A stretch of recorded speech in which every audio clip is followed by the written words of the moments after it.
ना। मैं थोड़ा सा लेट हूं लेकिन आप बहुत टाइम पे हो, तो चलिए फटाफट अपने क्लास की शुरुआत करते हैं। आते ही दोस्तों वीडियो को अपने लाइक कर दीजिएगा, चैनल को सब्सक्राइब कर लीजिएगा, बेल आइकन को प्रेस कर लीजिएगा ताकि लेटेस्ट वीडियो की जानकारी बेटा आपको सबसे पहले मिला करे। ठीक है, आइए पहले क्वेश्चंस पे चलेंगे हम और फटाफट आपको बताएंगे कि यांत्रिक तरंगों की चाल किस पर निर्भर करती है। ए ऑप्शन है माध्यम की प्रत्यास्थता पर, बी ऑप्शन है माध्यम के घनत्व पर, सी ऑप्शन है माध्यम की प्रत्यास्थता और घनत्व दोनों पर, ऑप्शन नंबर डी है घनत्व तरंग की आवृत्ति पर। एक और क्वेश्चन बेटा आप साथ ही साथ बता दीजिएगा कि घनत्व का मात्रक होता है। ठीक है, घनत्व का अगर बेटा आप लोगों को सूत्र मालूम होगा तो घनत्व का मात्रक भी आप सभी बता देंगे। और इसके लिए बेटा आप सभी को बैसाखी पे चलने की जरूरत नहीं होगी, है ना। बैसाखी पे चलने का मतलब क्या है? बैसाखी पे चलने का मतलब है कि आप हमसे ये नहीं कहेंगे कि सर हमें जो है ऑप्शंस दे दीजिए, बिना ऑप्शंस का जो है मैं काम नहीं करूंगा, है ना। तो जल्दी जल्दी फटाफट जो है बेटा आप लोग आंसर्स बताइए। ठीक है, यांत्रिक तरंगों की चाल बेटा किस पर निर्भर करती है? ठीक है, फटाफट बताइए भाई जल्दी से।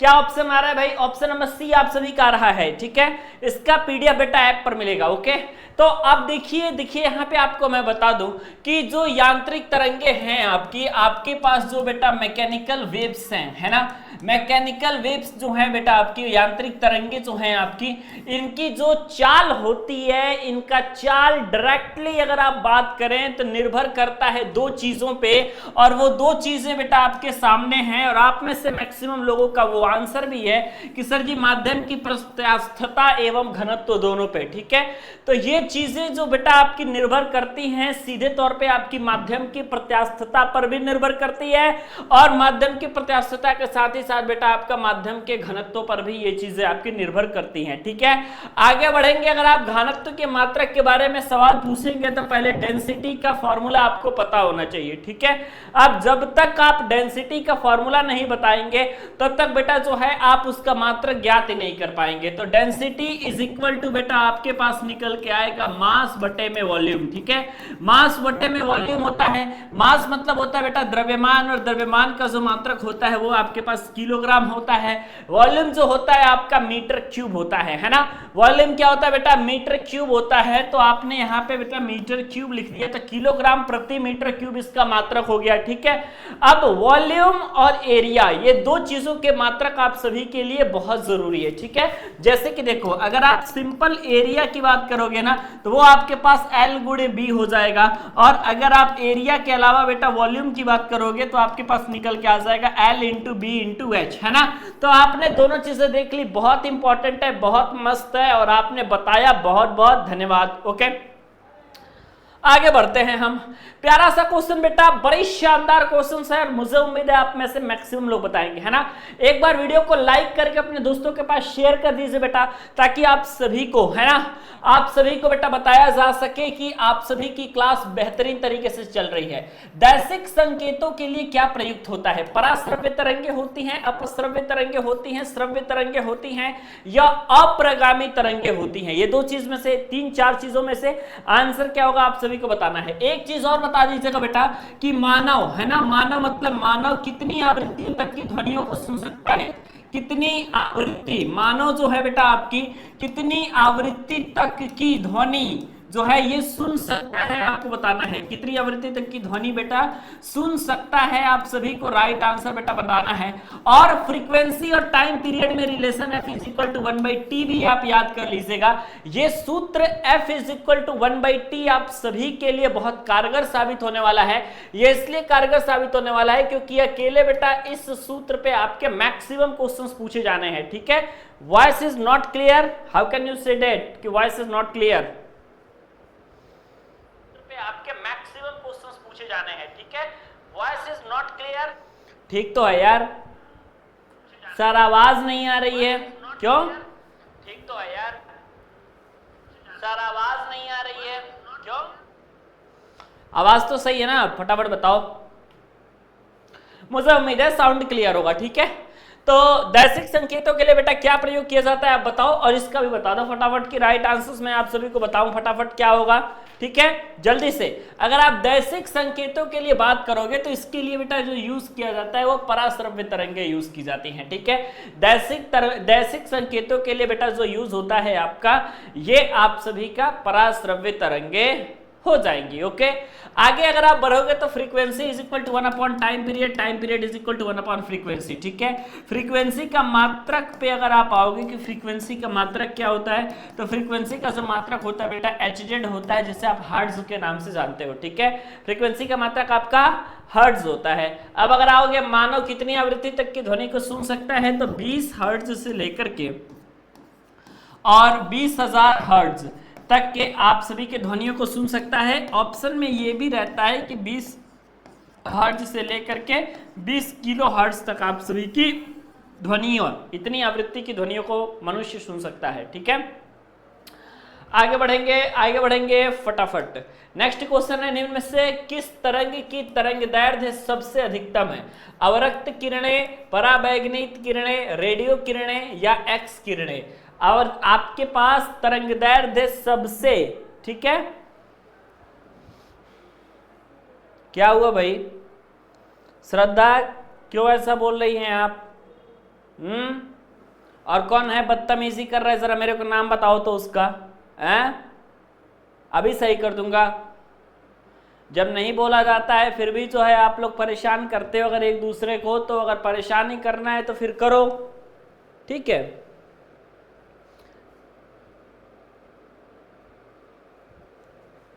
किस तरंग की तरंग दैर्ध्य सबसे अधिकतम होती है? फटाफट कमेंट सेक्शन में बताओ भाई कि किस तरंग की तरंग दैर्ध्य जो होती है आपके पास वो सबसे अधिकतम होती है बेटा, है ना?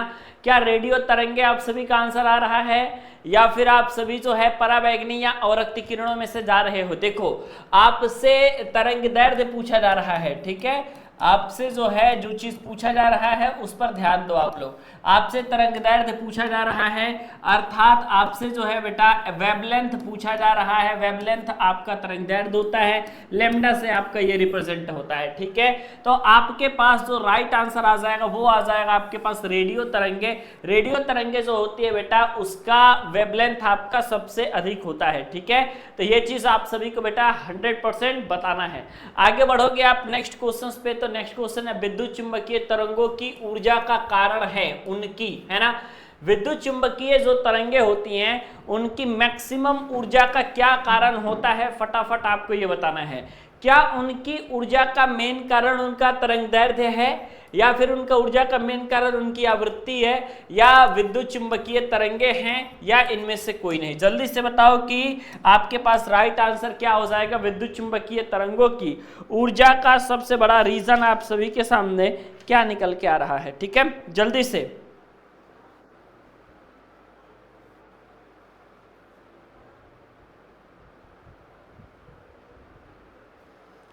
सूरज कुमार न्यू स्टूडेंट्स हैं, बहुत बहुत स्वागत है भाई सूरज कुमार का, है ना?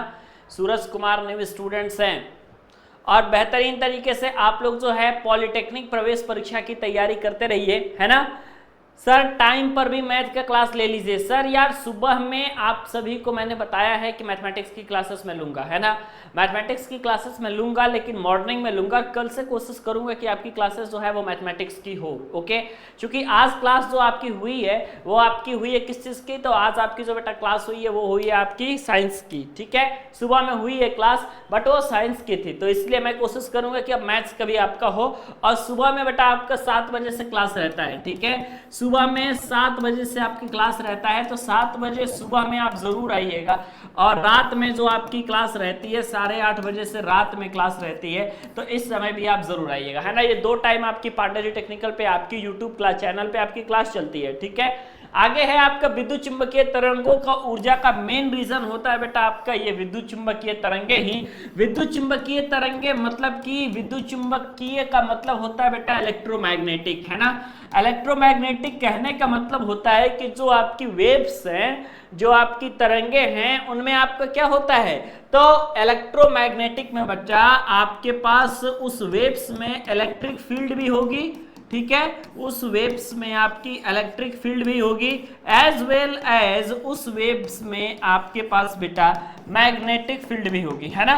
तो ये चीज आपको याद रखना है, electric field and magnetic field both होंगे, तब जाकर के आप सभी को ध्यान में पता चलेगा। ठीक है, ऐप पर बेटा आपकी क्लासेस कंप्लीट की जा चुकी हैं, है ना? ऐप पर आपका सिलेबस और क्लास कंप्लीट किया जा चुका है। ऐप वाले बच्चे आराम से अपना रिकॉर्डेड लेक्चर देखें, है ना? ओके। और मैं आप सभी को यह बताना चाहता हूं कि ऐप में आप देखिए लेक्चर्स को, डिटेल्ड वाले लेक्चर्स को ज्यादा देखिए और इसके साथ ही साथ जो है यूट्यूब पे आकर के उसकी प्रैक्टिस करिए, है ना, क्योंकि प्रैक्टिस करना आप सभी के लिए बहुत ज्यादा जरूरी है। जितना ज्यादा बेटा प्रैक्टिस करेंगे उतना ही ज्यादा आप सभी को काम आएगा, ठीक है। आगे है आप सभी के पास शुभम कुमार भाई, न्यू स्टूडेंट्स हैं, है ना, ओके। तो ध्यान से देखो, एक कंपित वस्तु, आपके पास क्वेश्चन क्या है कि एक कंपित वस्तु 1 सेकंड में 240 कंपन करती है, वायु में ध्वनि की चाल 320 मीटर पर सेकंड है, ठीक है। तो आपको बताना है कंपित वस्तु द्वारा 15 कंपनों में वायु में ध्वनि कितनी दूर तक जाएगी। आपके पास ऑप्शन है कि 320 मीटर तक जाएगी, 40 मीटर तक जाएगी, 10 मीटर तक जाएगी और 20 मीटर तक जाएगी। आपको बताना है कि वायु में ध्वनि जो है बेटा ये कितने दूर तक जाएगी और सूत्र का इस्तेमाल करके आप सभी को बताना है, ठीक है। जल्दी बताओ।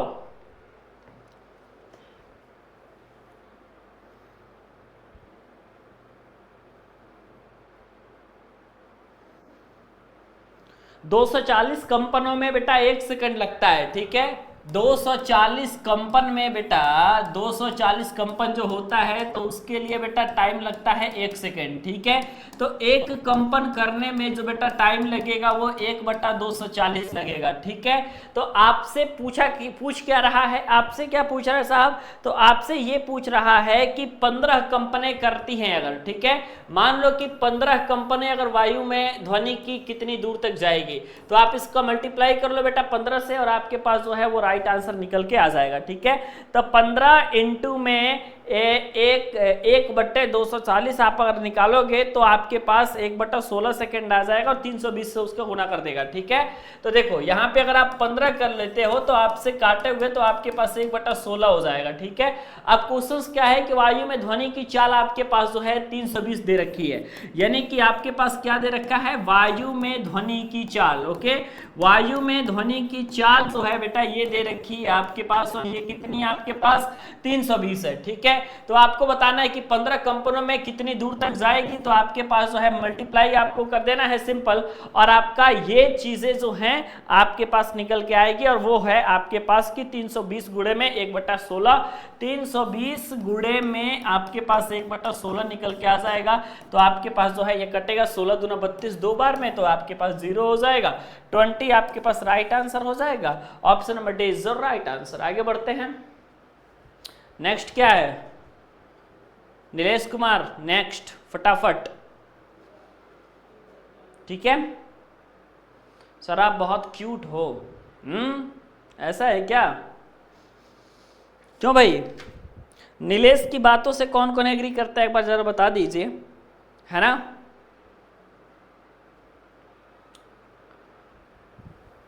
यांत्रिक लाभ जिसको आप एमए से रिप्रेजेंट करते हो, ठीक है, याद रखना आप लोग, यांत्रिक लाभ जो होता है आपका, यांत्रिक लाभ को आप लोग किससे रिप्रेजेंट करते हो, एमए से रिप्रेजेंट करते हो, ओके।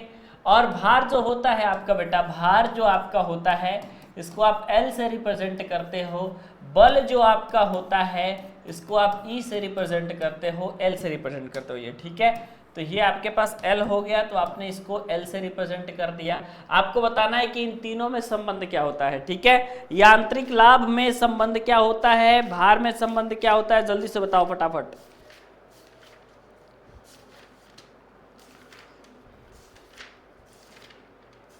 फटाफट आंसर आप सभी का आना चाहिए, ठीक है, जल्दी से।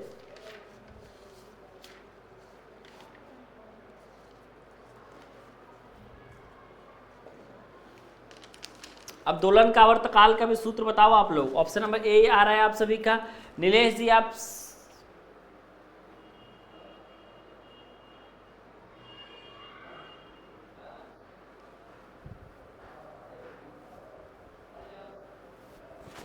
क्या राइट आंसर आ रहा है आपका, ए ऑप्शन आ रहा है, M A is equal to L into E, है ना। अच्छा एक क्वेश्चन और बता दो अब फटाफट हमें, कि दोलन के आवर्तकाल का सूत्र होता है, ठीक है। अगर आप दोलन के आवर्तकाल के सूत्र के बारे में बात करोगे, दोलन का, ठीक है, आवर्तकाल का सूत्र होता है, आवर्तकाल का सूत्र है, ठीक है। दोलन का आवर्तकाल का सूत्र क्या होता है आपको बताना है। ऑप्शन ए है t is equal to 2 pi L square G square, ठीक है। ऑप्शन बी है t is equal to 4 pi, उसके बाद है बेटा under root L by G. आपके पास ऑप्शन नंबर सी है t is equal to 2 pi, आपके पास अंडर रूट में जी बाई एल, और आपके पास ऑप्शन नंबर डी है t is equal to 2 pi under root L by G, है ना। बताओ क्या राइट आंसर होगा।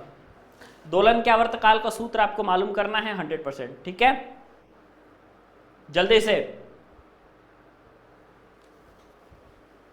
पसीना बहुत हो रहा है, पसीना, है ना। क्यों? क्योंकि गर्मी बहुत ज्यादा है ना। तो आप लोग क्या कह रहे हो answer t is equal to 2 pi under root L by G. अरे भैया ए ऑप्शन पहली बात तो नहीं होगा। पहली चीज तो आप ये नोट कर लो कि ए ऑप्शन आपका राइट बेटा नहीं है, ठीक है। अब आप बताओ कि जब ए ऑप्शन राइट नहीं है तो क्या आप लोगों का राइट होगा, जल्दी से बताओ भाई, है ना।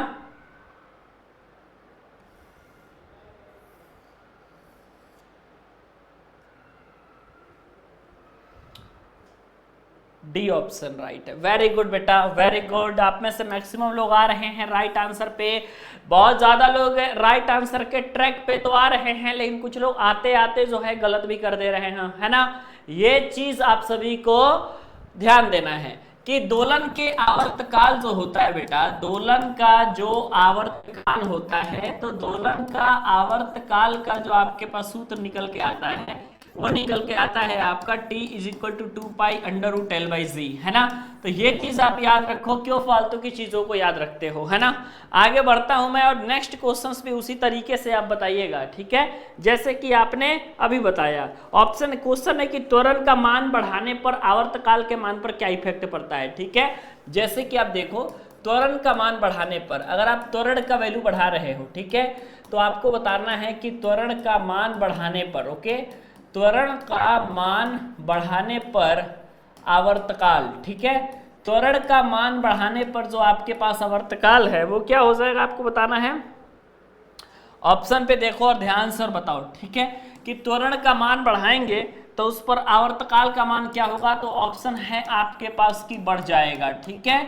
उसके बाद बी ऑप्शन पे आएंगे तो आपके पास है कि घट जाएगा भाई, ठीक है, ओके। और अगर आप सी ऑप्शन पे आएंगे तो आपके पास है कि भैया अपरिवर्तित रहेगा, ठीक है, अपरिवर्तित रहेगा। आप सभी को ध्यान से देना है और देखना है। और ऑप्शन नंबर डी आपके पास आ रहा है कि उपरोक्त सभी यानी कि सारी की सारी घटनाएं बेटा आपके साथ होंगी, और आपको बताना है कि राइट आंसर क्या होगा, ठीक है। टी पे आ जाते हैं, ठीक है, टी पे, सॉरी त्वरण पे। तो त्वरण क्या होता है आपका बेटा, त्वरण जो होता है आपके पास ये वेग परिवर्तन, ठीक है, वेग परिवर्तन बटे में समय आपके पास होता है, ठीक है। अब आप हमें इसका मात्रक बता दीजिए अगर किसी को पता है तो जल्दी से, ठीक है, जल्दी से इसका मात्रक आप बता सकते हैं हमें अगर आपको मालूम होता है तो। नहीं मालूम है तो भी बता दीजिएगा कि सर जी नहीं मालूम है ना। सबका स्वामी कह रहे हैं कि नेटवर्क ने आज औकात दिखा दी। यार देखो, नेटवर्क का सबका बहाना आप लोगों के पास बहुत है यार, है ना। बहाना तो कह दो आप सभी से तो आप लोग न जाने क्या क्या निकाल लोगे, है ना। जल्दी से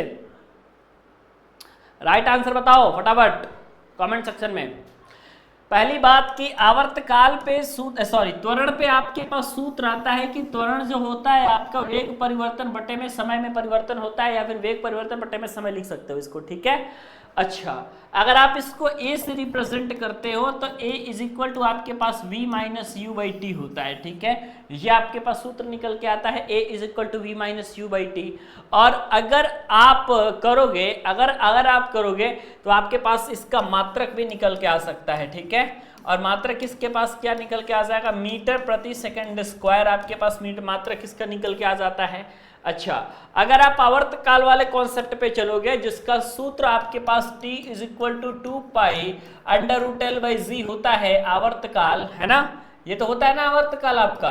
तो आपको फटाफट ये बताना है कि त्वरण का मान बढ़ाने पर आवर्तकाल की वैल्यू पर क्या असर पड़ता है। तो अगर आप त्वरण का मान बढ़ाएंगे तो आवर्तकाल की जो वैल्यू अपने आप घट जाएगी, ये चीज आपको याद रखना है। Option number B is the right answer, ठीक है। कौन सा राइट आंसर हो जाएगा बेटा? ऑप्शन नंबर बी आपका राइट आंसर हो जाएगा। ठीक है, बहुत अच्छा।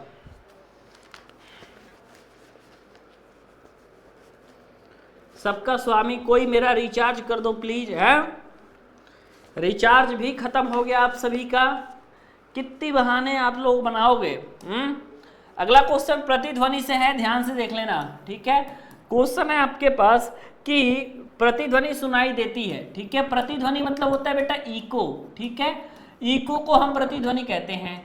तो आपके पास ऑप्शन है यहाँ पे कि प्रतिध्वनि सुनाई देती है ना? प्रतिध्वनि आपके पास सुनाई देती है, कब आपके पास सुनाई देती है सर? तो प्रतिध्वनि सुनाई देती है जब परावर्तक पृष्ठ का, ऑप्शन नंबर आपका ए है कि आयतन कम हो। ठीक है, मतलब कि अगर प्रतिध्वनि सुनाई देगी तो इसका मतलब है कि उसका आयतन कम होना जरूरी है। बी ऑप्शन है आपके पास कि क्षेत्रफल कम हो। ठीक है, क्या क्षेत्रफल कम होने पे आपकी प्रतिध्वनि सुनाई देती है? या सी ऑप्शन है आपका कि क्षेत्रफल अधिक हो। ठीक है, क्या क्षेत्रफल अधिक होने पे प्रतिध्वनि सुनाई देती है? या फिर ऑप्शन नंबर डी पे सीधे तौर पे कूद के आ जाएंगे और कहेंगे कि सर जी आयतन अधिक होगा तभी आपकी प्रतिध्वनि होगी। ठीक है, तो आप लोग बस हमें ये बता दो कि राइट आंसर क्या है आपका, आपका क्या कहना है, आप क्या कहते हो? ठीक है, जल्दी से। प्रतिध्वनि का कॉन्सेप्ट है ना, प्रतिध्वनि का कॉन्सेप्ट है। प्रतिध्वनि को आप लोग इंग्लिश में एक अच्छे से नाम से जानते हो और वो नाम क्या होता है मैं बता देता हूँ। ठीक है, ECHO, आपको इसको इको कहते हो। ठीक है, इको होता क्या है कि रिफ्लेक्शन ऑफ साउंड होता है। ओके, आपको याद रखना है कि रिफ्लेक्शन ऑफ साउंड आपके पास जो निकल के आता है वही आपके पास बेटा इको होता है। ठीक है, echo is nothing but it is a reflection of sound. Okay, तो जल्दी से फटाफट देखो इसका राइट आंसर क्या होगा। ठीक है, राइट आंसर जो है इसका बेटा होने वाला है कि प्रतिध्वनि मतलब देखो जैसे कि मैं आपको बताऊं कि कभी कभी देखते हो ना कि माइक में क्या होता है कि सब बोलते हो जैसे हेलो, तो उसके बाद कितनी सारी आवाजें आती है, hello hello hello hello hello hello, कैसे हो कैसे हो कैसे हो कैसे हो कैसे हो, ऐसे आता है ना।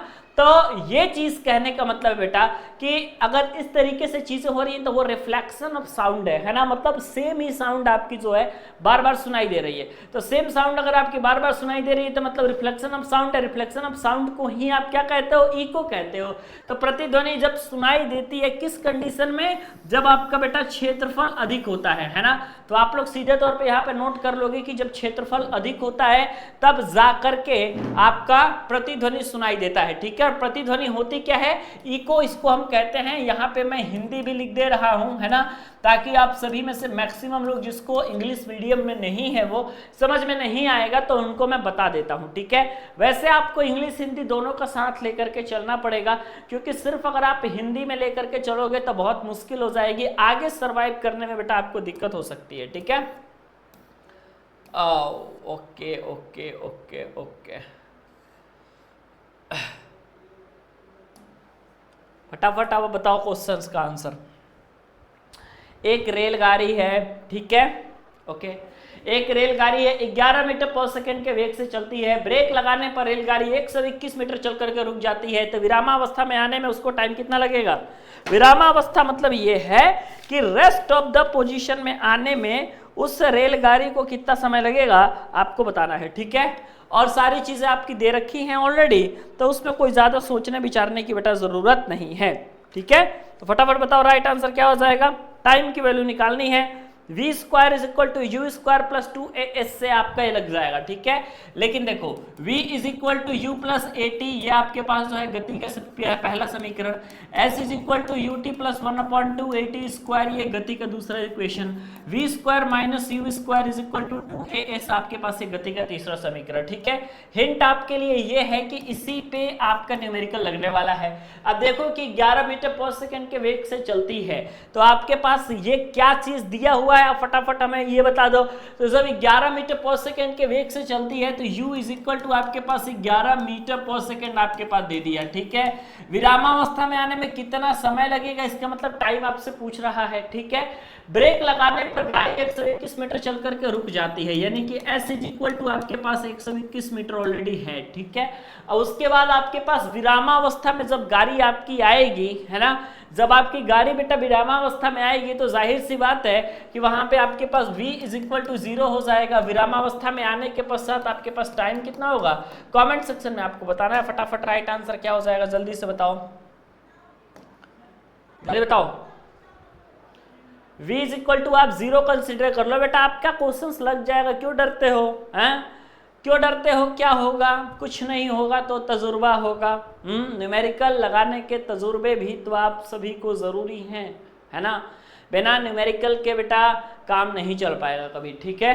v इज इक्वल टू 0 है तो आपने यहाँ पे 0 रख लिया तो 0 का स्क्वायर हो गया, minus u is equal to 11 है तो 11 का स्क्वायर यहाँ पे आप कर लेंगे 2 इंटू a आपके पास क्या है साहब, तो a आपके पास कुछ दिया नहीं है क्या a में भाई, है नहीं दिया है सर, ठीक है।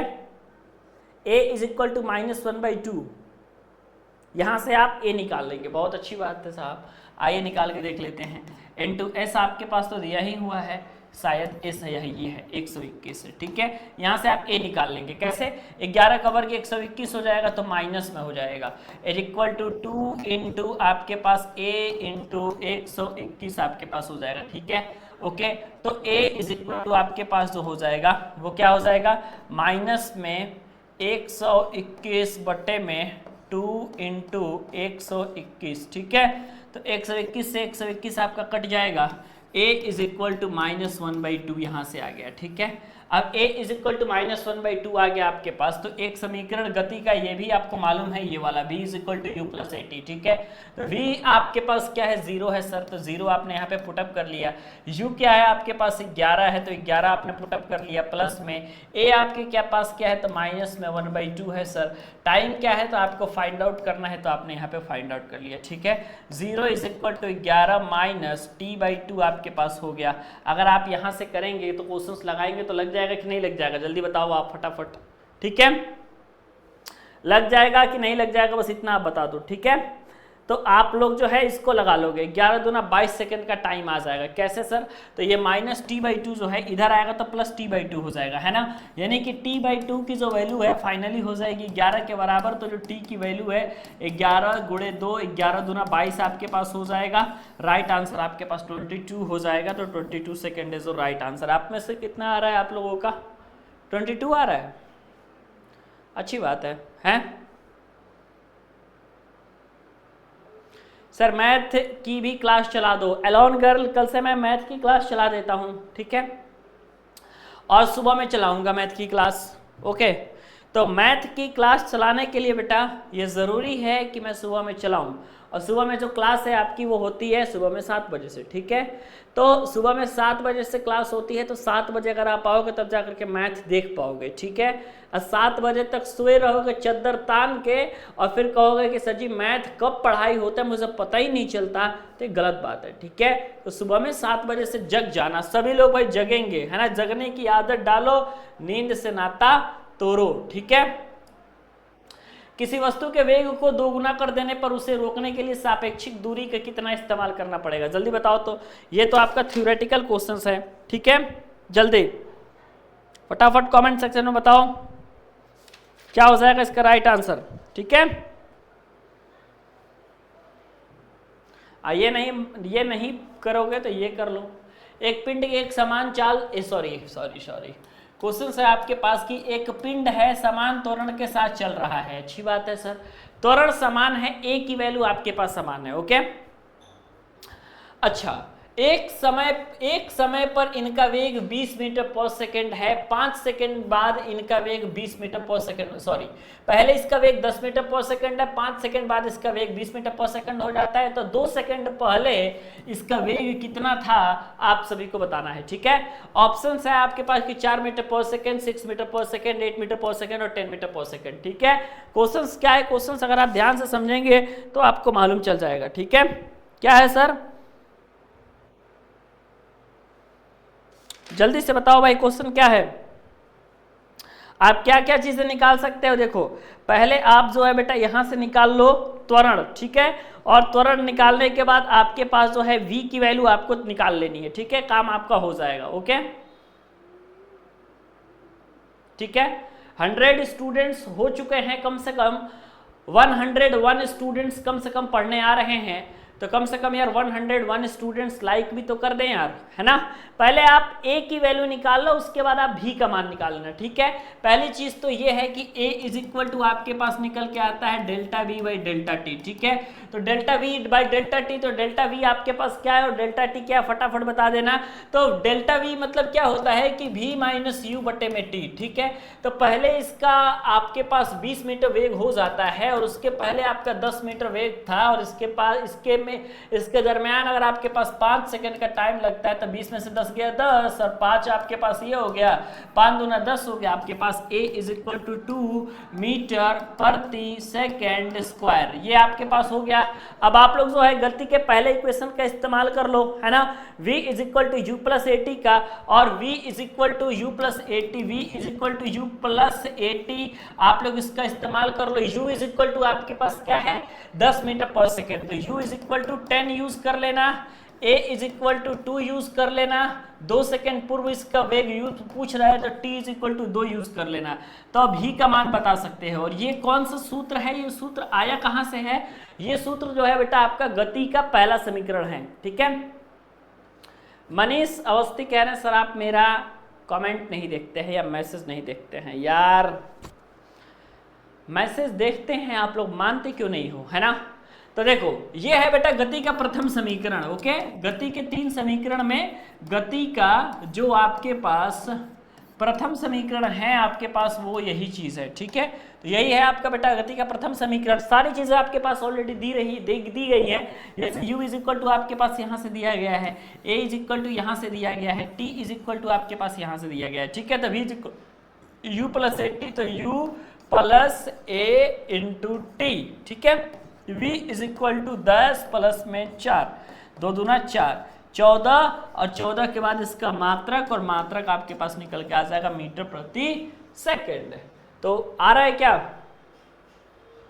14 तो आपके पास है ही नहीं, कैसे आ गया। t is equal to -2 second रखना, यही तो गड़बड़ हो गया है। देखो मैंने 2 सेकंड पश्चात इसका वेग निकाल दिया, है ना।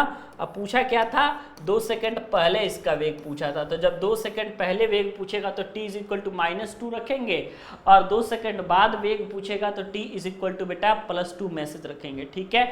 तो आप t इज इक्वल टू -2 यहाँ से रख करके और चेक कर लो कैसे लगता है आपका, ठीक है। देखो सवाल वही है, बस t की वैल्यू जो है इधर उधर रखोगे तो आपके पास जो है आंसर्स बदल जाएगा। v is equal to U plus A T का इस्तेमाल करना है, और v is equal to U क्या है आपके पास 10 है, इनटू में a आपके पास 2 है, टाइम आपको -2 रखना है, ठीक है। -2 क्यों रख रहे हैं टाइम, तो टाइम -2 आप बेटा इसलिए रख रहे हो क्योंकि आपसे कहा गया है कि 2 सेकंड पूर्व इसकी वैल्यू को आपको पता करना है कि 2 सेकंड पहले पूर्व में इसकी वैल्यू कितनी होगी, ठीक है। तो आपके पास ये हो जाएगा यहाँ से v is equal to 10 minus में 4, 10 में से 4 के आपके पास निकल के आ जाएगा 6, ठीक है। तो 6 मेरा भी आंसर आ रहा है बेटा, 6 आपका भी आंसर आ रहा है, ठीक है।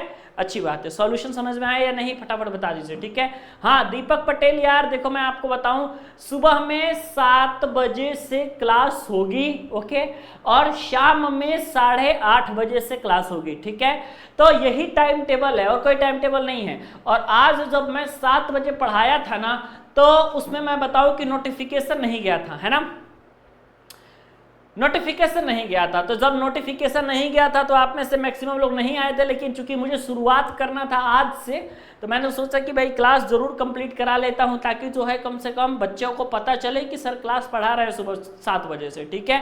लेकिन एक बार चैनल जरूर खोल लीजिएगा तो आपको क्लास चलता हुआ मिलेगा, नोटिफिकेशन जाए या ना जाए, ठीक है।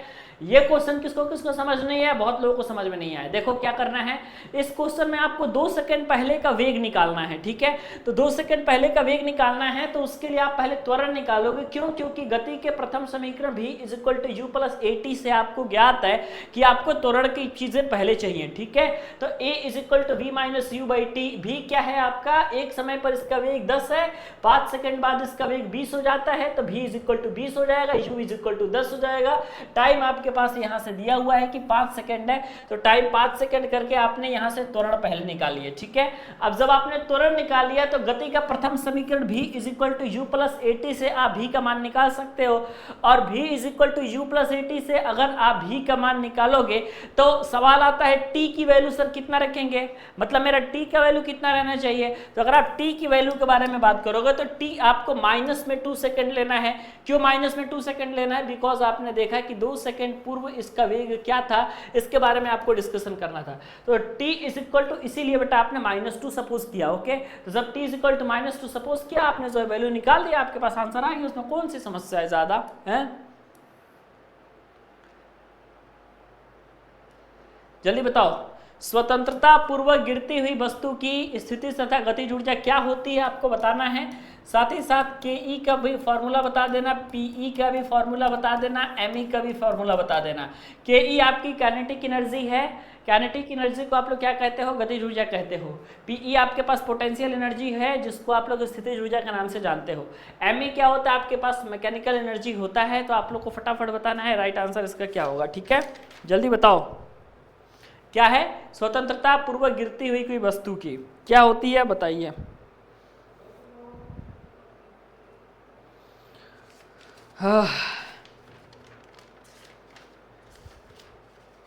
स्वतंत्रता पूर्वक कोई वस्तु गिर रही है तो उस स्थिति में आपको क्या देखने को मिलता है, ठीक है। जल्दी से फटाफट कमेंट सेक्शन में आपको बताना है, ठीक है।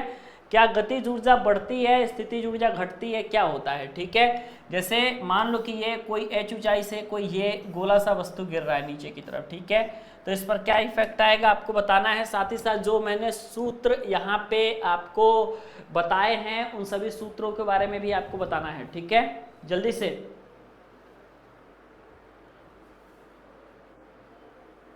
अजय FFYT कह रहा है आखिरी जंग पांडेरी टेक्निकल के संग, बिल्कुल है ना। और ये बेटा आपकी आखिरी जंग तो हो ही रही है, वो तो सही बात है। आखिरी जंग के साथ साथ आपके पॉलिटेक्निक काउंसलिंग की भी जंग बेटा आपकी शुरू है, और पॉलिटेक्निक काउंसलिंग की जंग भी बेटा आप सभी को हमारे ही साथ लड़ना है ना। और इस जंग में हम लोग ज़रूर विजयी होंगे, और इस जंग में विजयी होने के लिए हमारे पास ये ज़रूरी है कि एक सरकारी कॉलेज मिले, है ना। जब हमारे पास एक सरकारी कॉलेज मिल जाएगा तो हम मान लेंगे कि इस जंग में भी हमने जीत लिया, ठीक है। तो स्वतंत्रता पूर्वक कोई वस्तु गिर रही है तो उस स्थिति में आपको याद रखना है कि गतिज ऊर्जा बढ़ती है तथा उसकी स्थितिज ऊर्जा बेटा घट जाती है, ठीक है। तो कितनी भी ऊंचाई से अगर स्वतंत्रता पूर्वक कोई चीज गिर रही है तो इसका मतलब जस्ट यही होता है। काइनेटिक एनर्जी अगर मैंने पूछा आपसे तो इसका मतलब है कि हमने काइनेटिक एनर्जी का मतलब होता है कि हमने पूछा आपसे गतिज ऊर्जा, ठीक है। और गतिज ऊर्जा आपके पास क्या होती है बेटा, तो 1/2 mv² होती है, जो कि वेलोसिटी से डायरेक्टली रिलेशनशिप है इसका, ठीक है। जितना ज़्यादा वेग बढ़ाओगे, जितना ज़्यादा वेलोसिटी बढ़ेगी, उतना ही ज़्यादा आपके पास क्या होगा, उतना ही ज़्यादा बेटा आपके पास काइनेटिक एनर्जी बढ़ेगी, ठीक है। उसके बाद पोटेंशियल एनर्जी के बारे में आपने बात किया तो mgh आपके पास हो गया। मैकेनिकल एनर्जी यांत्रिक ऊर्जा जो आपकी होती है, काइनेटिक एनर्जी प्लस में पोटेंशियल एनर्जी दोनों का आपका क्या होता है बेटा, सम होता है। यानी कि me इज इक्वल टू आप क्या लिख सकते हो कि 1/2 mv², फिर प्लस में आपको mgh भी लिखना पड़ेगा, तब जाकर के आपको यांत्रिक ऊर्जा मिलेगी, ओके।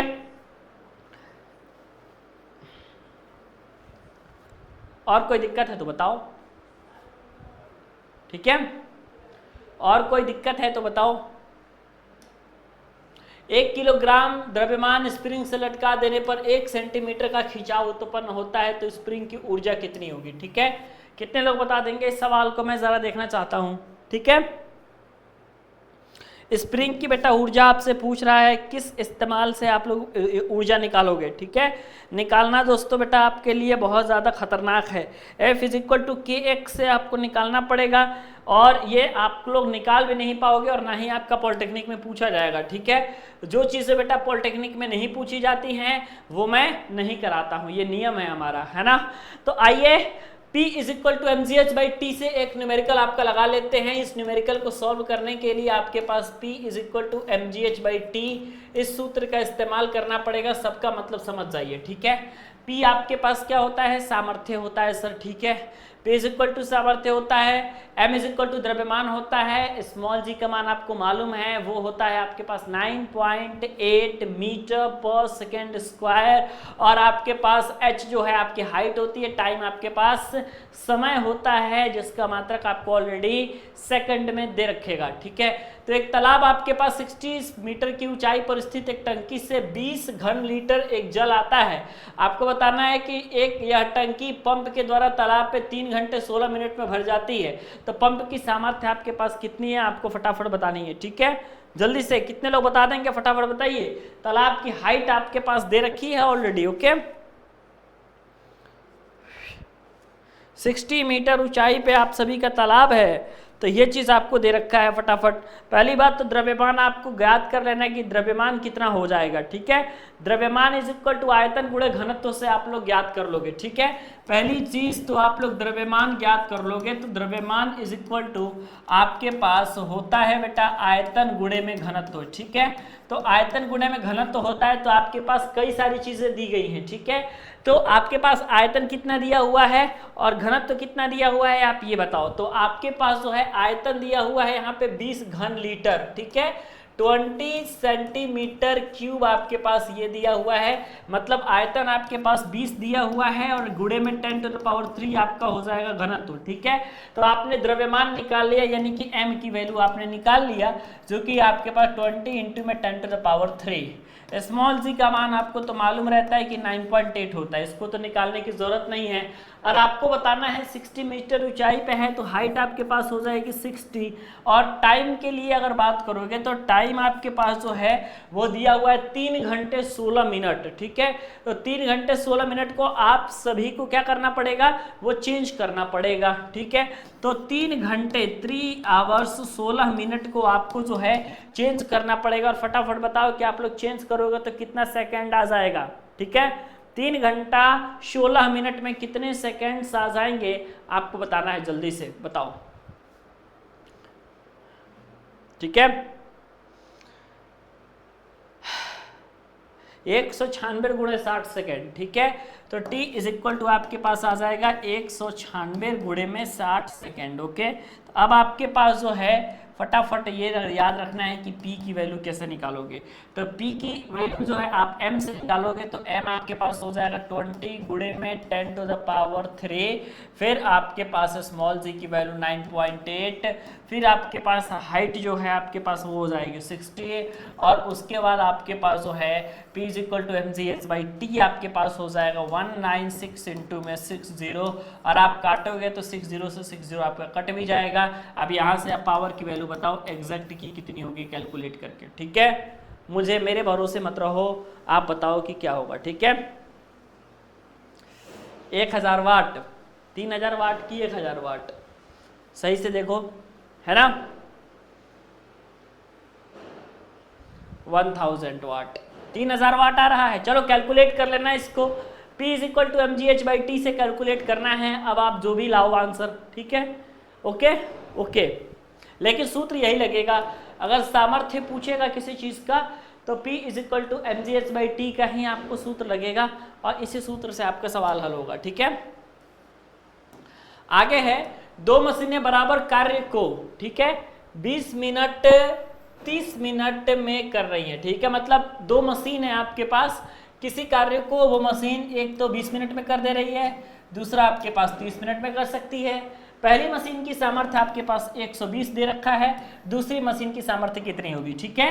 P1 आपके पास 120 है, तो आपके पास P2 आपसे पूछा है। अगर कार्य को 20 मिनट में कर सकती हैं तो T1 इज इक्वल टू 20 है, तो आपके पास T2 यहाँ पे आपके पास 30 हो जाएगा। अब आप बताओ क्या हो जाएगा, क्या रिलेशनशिप होता है एक्चुअली में, है ना, क्या रिलेशनशिप होता है भाई।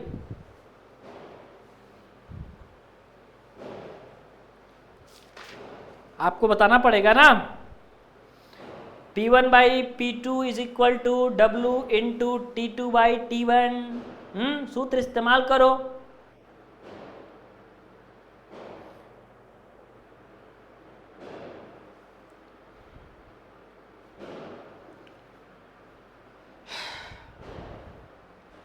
सूत्र क्या हो जाएगा, P1 into T1 is equal to P2 into T2, है ना। इसी सूत्र का इस्तेमाल आपको करना है, ठीक है। जब कार्य बराबर है तो W आपके पास कांस्टेंट बेटा निकल के आ जाएगा, ठीक है। अच्छा, P1 इंटू T1, P1 आपके पास क्या है 120 है, तो आपने 120 लिख लिया मल्टीप्लाई बाई इसी T1, मतलब कि इसी 120 की जो सामर्थ्य वाली मशीन है उसके क्या हो जाएगा आपके पास, तो T1 आपके पास निकल के आ जाएगा 20 into is equal to P2 आपके पास इसी का पूछ रहा है, T2 आपके पास हो जाएगा 30, तो आपके पास P2 की जो वैल्यू निकल के आ जाएगी वो 120 गुणे में 20 बटे में 30, आप 1 0 से 1 0 काट दीजिएगा, 3 से 3 चौका 12, 4 बार में 40 दूना 80, है ना। तो P2 इज इक्वल टू 80 वाट आपके पास आ जाएगा और यही इसका सामर्थ्य हो जाएगा, ठीक है। तो P2 इज इक्वल टू 80 वाट आपके पास आ जाएगा और यही इसका सामर्थ्य हो जाएगा, ऐसे ही होगा, ठीक है। P1 T1 is equal to P2 into T2, ठीक है। तनुष कौन है भाई, तनुष बहुत पिटाई होगी, है ना। अब ब्लॉक होगे वो अलग ही हो जाओगे, बदमाशी नहीं बेटा, है ना। पॉलिटेक्निक का कॉलेज अगर मिल जाएगा, एडमिशन आपका हो जाएगा, उसमें पढ़ाई तुम शुरू कर देना, तब समझना कि अगर तुम कहोगे कुछ तो सर नहीं बोलेंगे, है ना। अगर अभी ब्लॉक कर देंगे तो 2-3 चीज़ें हो जाएंगी, एक तो आप क्लास भी नहीं देख पाओगे, दूसरा परेशान भी हो जाओगे, तीसरा आपको फिर कोई निकालेगा भी नहीं बेटा, है ना। तो ये चीज़ याद रखना आप, ओके। तो इसलिए पढ़ाई आपके लिए ज़रूरी है बेटा, पढ़ाई करिए आप पहले, ओके, ठीक है। आगे 10 अश्व शक्ति की मोटर द्वारा 7.400 मीटर गहरे कुएं से प्रति सेकंड पानी खींचा जा सकता है। स्मॉल जी आपके पास दे रखा है 10 मीटर पर सेकंड, ठीक है। अश्व शक्ति 1 HP 1 हॉर्स पावर बराबर कितना होता है, 746 वाट होता है, ठीक है। आपके पास सारे वैल्यू लगभग दे रखे हैं, अब आप बताओ, है ना, कि राइट आंसर क्या होगा। जल्दी से राइट आंसर बताओ भाई क्या होगा इसका, ठीक है।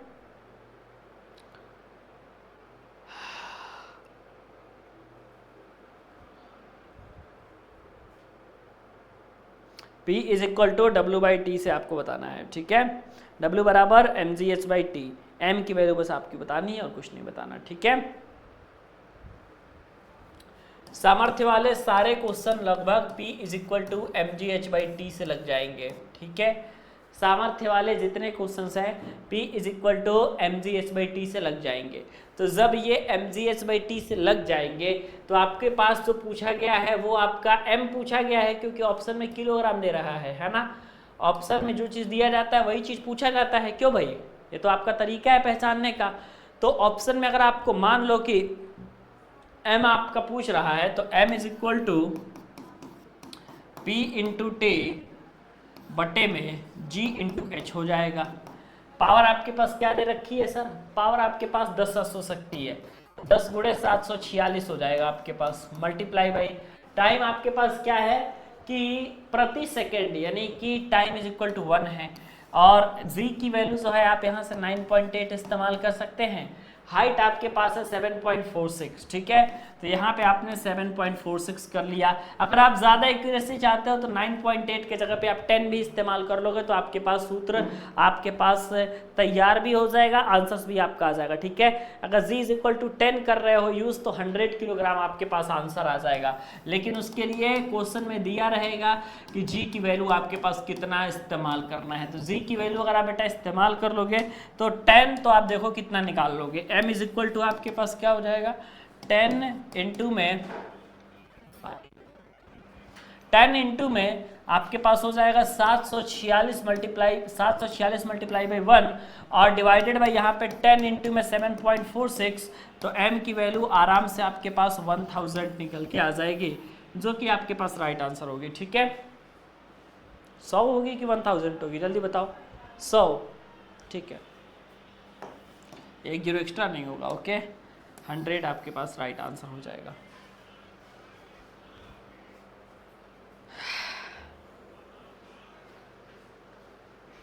आगे बढ़े।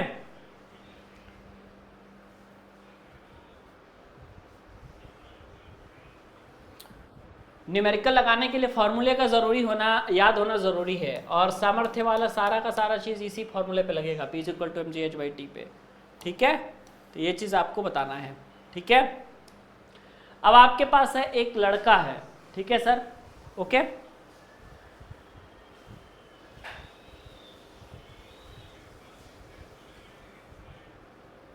जल्दी से बताओ।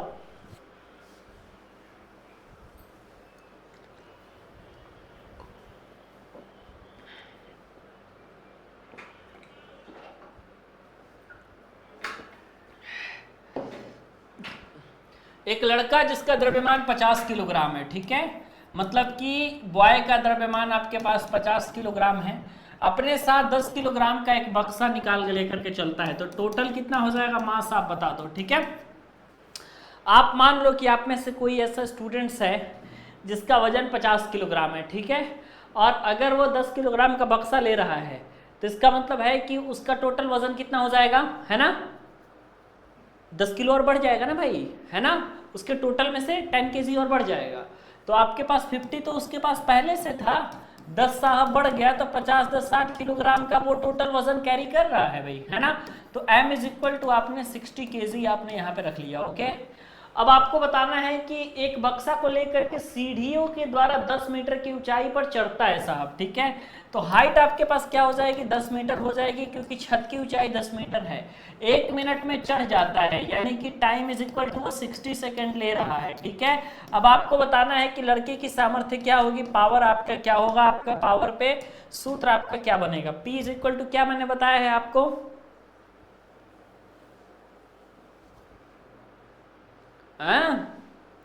P = क्या बताया है आपने, चाय पी लिया जाए थोड़ा।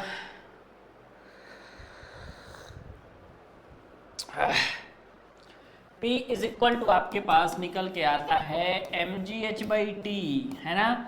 मैंने बार बार यही सूत्र बताया है, सामर्थ्य से रिलेटेड क्वेश्चंस आएगा तो आपको उसी तरीके से बनाना है जैसे मैं अभी बनाया हूँ। ठीक है, P = mgh/t, तो m आपके पास क्या है 50 है, g आपके पास क्या है, चलो मान लो आपने 10 यूज कर लिया, और उसके बाद हाइट क्या है आपके पास, तो 10 मीटर की हाइट, देखो हाइट यहाँ है, ये वाली हाइट है, जो वो लेकर के छत पे चढ़ रहा है ना, तो वो वाली हाइट को आप कंसीडर करोगे, ओके। तो हाइट आपके पास क्या हो जाएगी 10 हो जाएगी। टाइम आपके पास से कितना ले रहा है, सेकंड में, हमेशा चाहे वो मिनट में दे, चाहे घंटा में दे, चाहे किसी में दे, आपको उससे कंफ्यूज होने की जरूरत नहीं है, आपको टाइम ऑलवेज सेकंड में ही लेना है। टी आपने 60 ले लिया, 10 × 60 6 बार में आपने काट लिया, 3 दूना 6 काट लिया आपने, 5 10 में 50 काट लिया, ओके। और आप इसको सॉल्व करना, P = देखना कितना आ रहा है, जल्दी से बताओ तो क्या आ रहा है,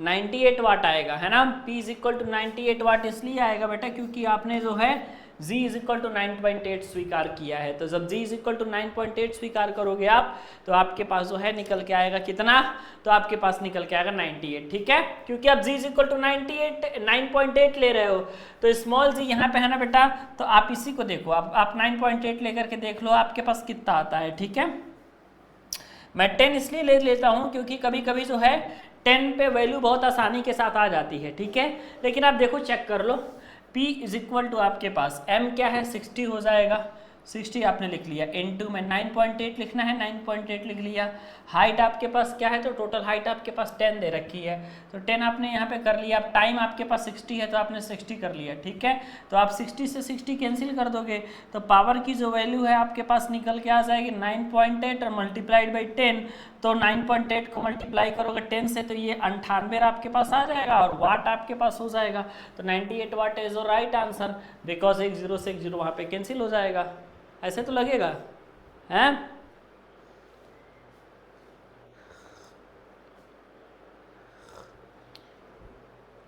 डाउट जो होता है वो बच्चे यहीं पे आके पूछ लेते हैं बेटा, ठीक है, डाउट ग्रुप में कुछ होता नहीं है, okay.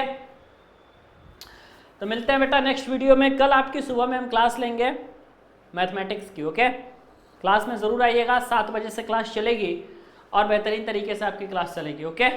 Bye bye, take care, मिलते हैं आपसे बेटा नेक्स्ट वीडियो में, ओके। पांडे जी टेक्निकल का ऐप है आपके पास, उसको डाउनलोड कर लीजिएगा।